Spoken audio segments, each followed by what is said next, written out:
When you were confronted about it, you admitted making sexually suggestive remarks, saying, quote, "That's the way I grew up." In a lawsuit in the 1990s, according to the Washington Post, one former female employee alleged that you said, quote, "I would do you in a second." Should Democrats expect better from their nominee? I have no tolerance for the kind of behavior that the Me Too movement has exposed.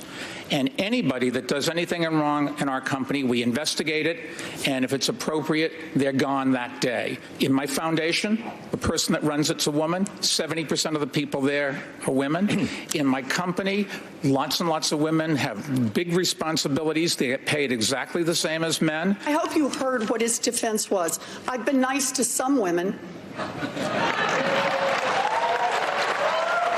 That just doesn't cut it. The mayor has to stand on his record, and what we need to know is exactly what's lurking out there. He has gotten some number of women, dozens, who knows, to sign non-disclosure agreements, both for sexual harassment and for gender discrimination in the workplace. So, Mr. Mayor, are you willing to release all of those women from those non-disclosure agreements so we can hear their side of the story?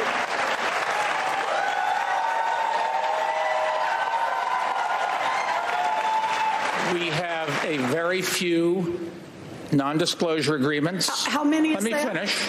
How many is that? None of them accuse me of doing anything other than maybe they didn't like the joke I told. And let me just put, there's agreements between two parties that wanted to keep it quiet, and that's up to them. They signed those agreements, and we'll live with it. So wait, when you say it is up to, I just want to be clear. Some is how many?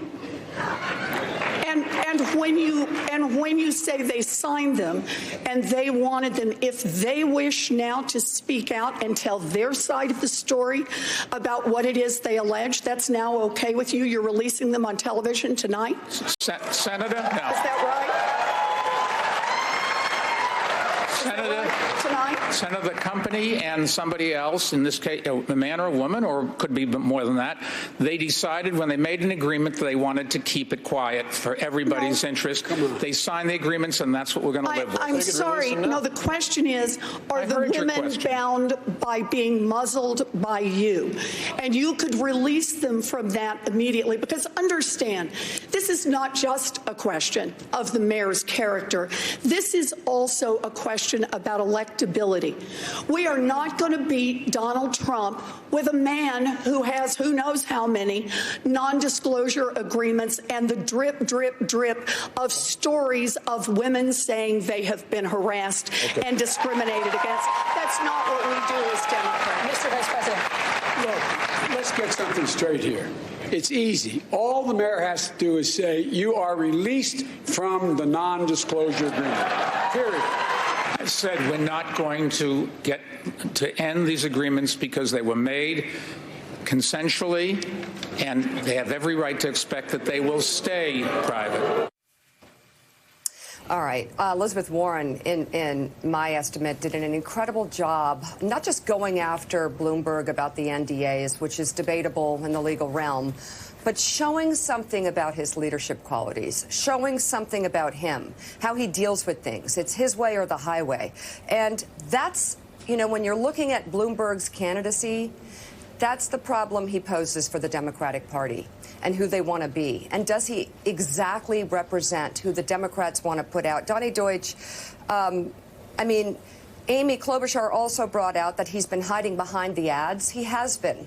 This was his first foray into the national stage. He should have dealt with these questions. He should have done interviews beyond with personal friends. He should have come on Morning Joe, gone on other shows, and gotten through this stuff and figured out whether or not he can deal with it. But instead, it was hard to watch.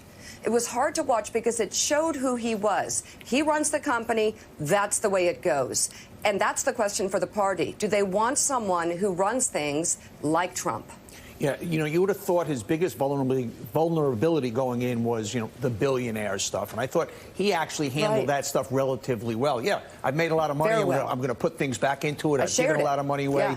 Yeah. I don't think he was in any way prepared for the stuff as far as the NDA stuff and the, you know, the answer would have been a pivot. You know, there was kind of this, it's a bad bad question to have to answer. And the answer would have been, instead of just, oh, I've done really good things by women, is, look, I stand by my record and pivot. And because it's a it's a question without an answer, frankly. And for him to get into the speech of, oh, look, 40% of my foundation is run by women and blah, blah, blah, blah, blah, that is a no-win answer. And, once again, we've seen on these debates, they're very, very fluid. And somebody who's a big winner one week, the next week the world forgets. So I don't think this is the ads work for him. The ads do work. And once again, you see the exposure last night of how many people, 15, 20 million people watched. The TRPs, the target rating points, a media term of what people are going to see from him in the next 2 weeks, is going to overwhelm that. Oh, yeah, it will overwhelm it. I think for Democratic professionals who saw this guy as their political savior, to save him from Bernie Sanders, they had to be disappointed last night because he was bad in politics 101. They'll forgive a candidate that can beat Donald Trump for just about anything. But you're right. It's called a pivot. Listen, I'm not going to get into that. Let me tell you what actually matters. This is how I'm going to help women when I beat Donald Trump. Because, and then list the things that Donald Trump has done, the retrograde policies, how he's going to move America forward. That's what Americans care about. But he wasn't good at any of it. He wasn't good at Robert Gibbs. He wasn't good at responding when he gave an answer and Elizabeth Warren interrupted. Barack Obama, Bill Clinton, Ronald Reagan would turn, and Donald Trump would turn and say, hey, let me finish answering the question unless you want to just sit up here and pose all day. I'll let you pose all day, but if I'm not in this debate, I'm going to walk up. Just take control. And for a guy who's worth $55 billion and says he can run the world, he couldn't even run his own microphone last night. So I'm wondering if for the Democratic political class, if his biggest sin last night was being so woefully ill-prepared and ill-equipped to, let's face it, take on some politicians who aren't Obama, who aren't Reagan, who aren't Bill Clinton. Absolutely. I think Mike Bloomberg wakes up this morning knowing exactly what a Wells Fargo CEO feels like at a banking committee hearing with Elizabeth Warren. But Donnie's point, I think, is really important, and that is that there wasn't just that technical pivot, that just idea of answer the question but get to something bigger, go to somewhere different, talk about something that helps broaden your record and explain part of your history and your value system and things like that. He just seemed to, and I think it was partly Elizabeth Warren and others kind of putting him on the defensive in the sense that he just really couldn't get off of it. And I think they've got a lot of work to do before the next debate in a week. They may not want to qualify for the next debate. But, there are very few of these moments left before Super Tuesday.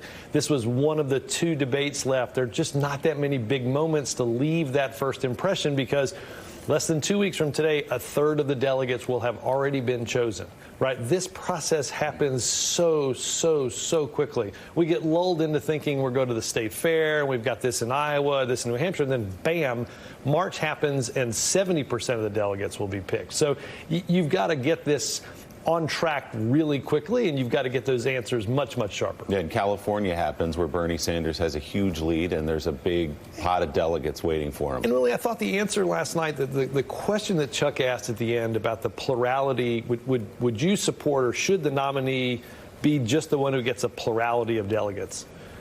Bernie Sanders says yes, 5 others say no, and it seems to me like 6 candidates know where this race is headed, and that is unless or until they do something about Bernie Sanders, he's going to amass that. And you could see last night Pete trying to kind of say Bloomberg and Bernie, while many of them were very much focused on Bloomberg, who's in the middle of that kind of moderate muddle lane. And boy, if they don't watch out, they'll look up, as you said, after California, Texas, and Super Tuesday and realize